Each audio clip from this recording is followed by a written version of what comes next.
Hey you guys, and welcome back to my channel. I'm really excited today to be sharing my finale for my project Pan Roulette. This project was started I think 4 months ago. This is either the 4th or 5th update. And the project Pan Roulette was originally started here on YouTube by Rebecca and Lexi. They had done I think 3 rounds before they decided to open it up to anyone who wanted to join, and obviously I wanted to join.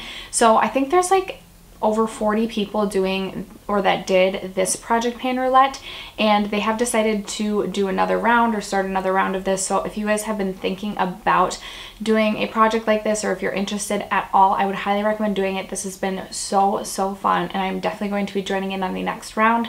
So if you guys are interested, I will leave Rebecca and Lexi's channels linked down below, as well as the playlist for the entire project Pan Roulette collab that we have been doing and working on. I have exciting progress on one of the products that I've been working on, and then progress on 5 other products to share with you guys. So if you guys are interested in seeing the finale for my project Pan Roulette, then just keep watching. So if you guys are unfamiliar with what a project Pan Roulette is, I will leave the introduction to my project in the description bar down below.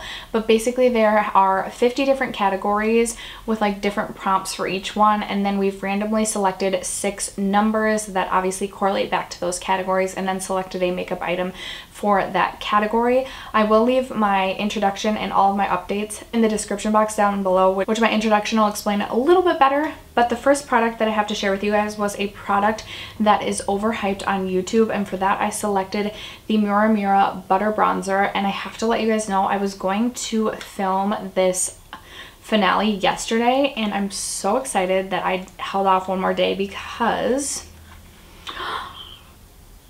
I hit pan on this bronzer. I cannot believe it, and honestly I could not believe it when I actually hit pan.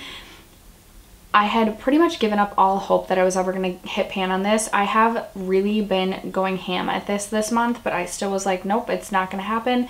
And honestly, I'm getting like a little bit bored of this, just because this is the only bronzer that I have pretty much been using, with the exception of testing out a couple here and there. But I was planning after this project to put this away for a while because I didn't think I would hit pan. And then this morning when I was getting ready, I like had my bronzer all on, and then I like glanced down at the bronzer and I was like, wait a minute. And then I thought it was just, I didn't even think it was pan. I was like, okay, like maybe that's just like a reflection of the bronzer. I was like, there's no way that's pan. But just to be safe, just to make sure it's not, let me just dip my brush in, and we're just gonna go a little heavy with the bronzer today. And sure enough, when I did that, I exposed the pan, and I am so excited about this.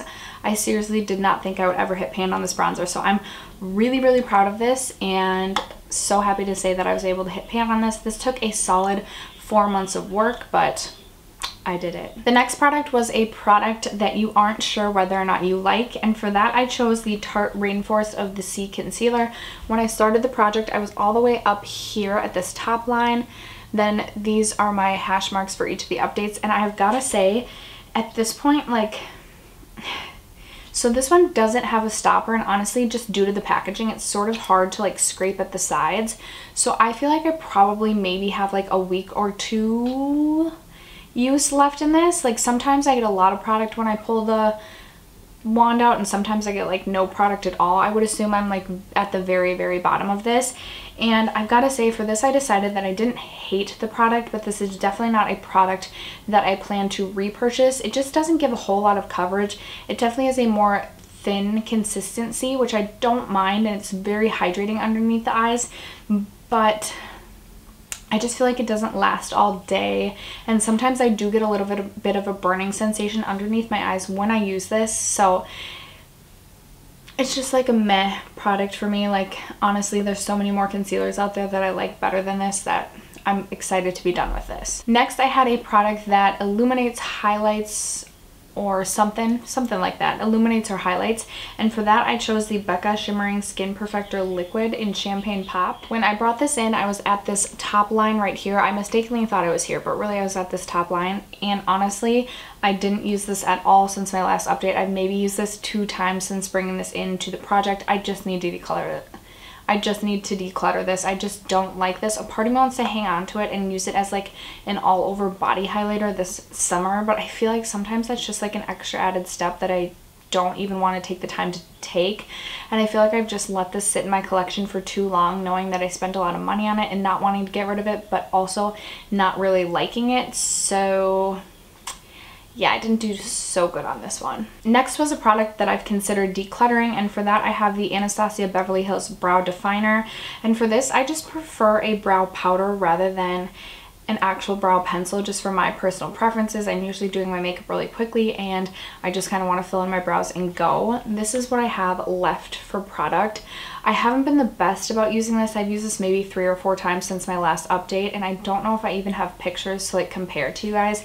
So I still have quite a bit of product left, and a part of me wants to kind of just declutter this now too, but the other part of me is like, no, use it up. Like, this realistically would probably only take me like a month of consistent use to actually use this up. So I feel like I'll try and hang on to it and try and use it up, but it's definitely not my favorite. All right, you guys, the 5th product that I have in this project is an old favorite, and for that I chose the Maybelline Fit Me Matte and Poreless Foundation, and it looks like my line has completely worn off, but I was right about here, pretty much right where this matte, where this teal line is, and as of right now, I would say I'm right about here. So I've used a ton of this foundation. I pretty much wore makeup almost every single day since my last update, and I have pretty much exclusively been wearing this foundation with the exception of just a couple of days. And I found that I do still really enjoy this foundation, but the thing that drives me the most nuts about it is the fact that you literally just pour it out. So I feel like there's quite often quite a bit of wasted product. Like, it feels like I used a lot of foundation for, like, a lot of foundation was used up in like a shorter amount of time. So that is my one thing that I do have against this. I don't know that I'll repurchase this once I use this all up, but I'm definitely going to use it all up. I do really like it. I like the way it makes my skin look. I like to use this. I like to mix in just a little bit of my L'Oreal Pro Glow with this to just give it like a little bit of glow, because otherwise it is too matte for me for my personal preferences. But it's a really good affordable option at the drugstore, so a really great foundation, and I was really excited to get quite a bit of use out of this because I probably wouldn't have used this at all had I not pulled it into the project. And then the final item was a product that you will always repurchase, and for that I chose the Mario Badescu Skincare Facial Spray. This is the lavender one, and for this I was right here, and now I am right here. I used so much of this. I keep this in my nightstand and spray this on my face like in between skincare steps to just keep my face super hydrated. Sometimes I bring one of these like with me in my purse just to be able to hydrate on the go. I really like the lavender one, especially to have in my nightstand, because I like lavender in the evening time to like just like calm and settle you down. So really excited about my progress with this, and I'm definitely going to be needing to purchase a backup of this very shortly. After that, you guys, that concludes all of my progress in this project pan. That is the finale of this project pan. I'm really excited that I did this. I hit pan on an eyeshadow palette. I used up 2 foundations in this project, and then I hit pan on the Mira Mira butter bronzer. So overall, I would say this was a successful project pan for me. I love doing project pans because you just learn so much about the way that you consume makeup, which I think is just so fun to like see how quickly or how slowly you get through products. So really hope you guys enjoyed following my updates on this project, and look forward to doing another one. If you guys haven't already subscribed to my channel, don't forget to do so before you go, and I'll catch you guys in my next video. Bye!